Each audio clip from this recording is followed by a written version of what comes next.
General मैस्टन, a proud soldier.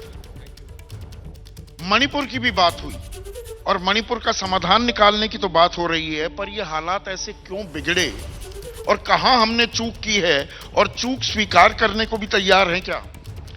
Sandeep, जय हिंद। आप सबको जय हिंद सर। इंडिपेंडेंस डे की मुबारक हो। और दो इश्यूज मैं एड्रेस करूंगा मणिपुर से पहले। आज प्राइम मिनिस्टर ऑफ इंडिया ने सबसे पहली चीज 140 करोड़ इंडियन से बातचीत की। मैं ये बोलना चाहूंगा कि अगर 140 करोड़ इंडियन एक हो जाएं, India will be number 1 in every manner, there is no doubt. लेकिन मैं साथ में ये भी बोलूंगा, भारतीय सेना वो जगह है जहां से हम सबको कुछ सीखना चाहिए। क्या सीखना चाहिए? 41 इयर्स हमने यूनिफॉर्म पहनी है, नेशनल डिफेंस एकेडमी 1978 से, और आज मेरे दोनों बेटे भी इंडियन आर्मी में हैं, लेफ्टिनेंट कर्नल और major, so I am connected to the army. Army की जो स्ट्रेंथ है वो है यूनिटी। और आज फौज में हमारे पास सब धर्म, सब जात, सब कास्ट, सब कलर, कास्ट, क्रीड के लोग हैं, लेकिन हमारा जो खून है कोई किसी से नहीं पूछता है आपका धर्म या कास्ट या जात क्या है। ये सबसे बड़ी चीज इंडियन आर्मी में है, और इसी वजह से इंडियन आर्मी इज यूनाइटेड। और आज दुनिया की कोई ताकत इंडियन आर्मी को चैलेंज नहीं कर सकती है, क्योंकि हम एक हैं।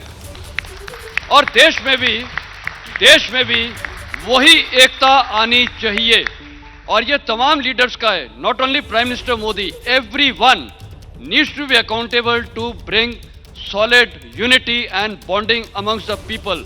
140 crore Indian is a huge strength. We can do anything. ये कमाल की जो बात कही है। और फौज से क्या, ये तो सीखना ही सीखना होगा। हम गुलदस्ता हैं, इसमें कांटों की कोई जगह नहीं है, पर कुछ कांटे आते हैं। मणिपुर का सवाल जो मैंने जनरल मैस्टन से पूछा था, मणिपुर का समाधान निकलता दिख रहा है या हम गलती चूक कहां हुई उसे मानने को भी तैयार है? देखिए संदीप, मैंने मार्च में आपके एक शो पर न्यूज़ 24 में कहा था कि मणिपुर में जो शुरुआत की है वो बहुत पहले से जो इंटेलिजेंस एजेंसीज हैं उनको उसकी जज कर लेना चाहिए था, उसका अंदाज़ा लगाना चाहिए था। हमने होने दिया, और ये नहीं है कि हम पास्ट से कंपेयर करते रहे। जम्मू एंड कश्मीर में ये हुआ, पंजाब में ये हुआ, पहले 1962 में ये हुआ। आज आधुनिक भारत है, आज हमारे पास मॉडर्न इंफ्रास्ट्रक्चर है। अगर आप सब मानते हैं भारत ने तरक्की की है, भारत ने तरक्की की है, इसमें कोई शक की बात नहीं है, लेकिन क्या हमारे पास कैपेबिलिटी है उसको ठीक टाइम पे एनालाइज करने की और उस दर्द को रोकने की? 160 मौतों के बाद, दो कम्युनिटीज के बीच में इस तरह होने के बाद पहली बार एक आवाज उठी है कि आपने बोला 40 member of legislative assembly of A ruling party says कि आप असम राइफल को हटा दो। भारतीय सेना पर पहली बार इतना किसी लेजिस्लेटिव इलेक्टेड लोगों ने बोला, और इस देश ने कोई वो नहीं किया। साहब, आप मणिपुर के दर्द को समझो, वो पूरे नॉर्थ ईस्ट का दर्द है।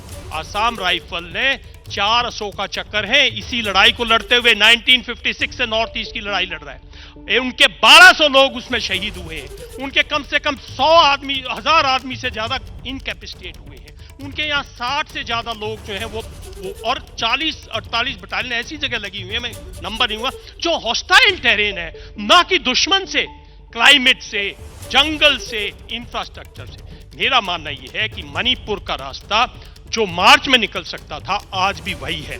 देखिए, वो सरकार फेल हो चुकी है। आप पर उसके प्राइम मिनिस्टर और होम मिनिस्टर को चाहिए एक रियल असेसमेंट ले। वो चीफ मिनिस्टर फेल हो चुका है, फेलियर को रीइंफोर्स नहीं करते।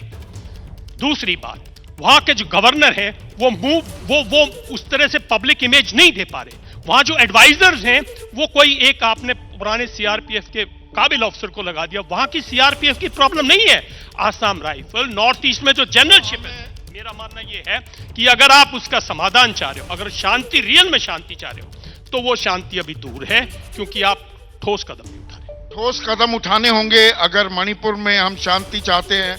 140 करोड़ देश की जब हम बात करते हैं, 32 लाख की आबादी वाला वो हिस्सा, उस पर हम आंखें मूंद नहीं सकते हैं। जैसे ही घड़ी का काटा दोपहर 2:30 पे आए, बबीता जी का दिल सास बहू साजिश के लिए मचल जाए।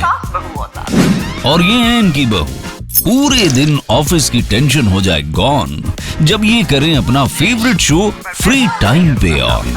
इनकी तरह आप भी देखिए अपना फेवरेट शो अपने टाइम पर और डाउनलोड कीजिए एबीपी लाइव ऐप अपने स्मार्ट टीवी पर।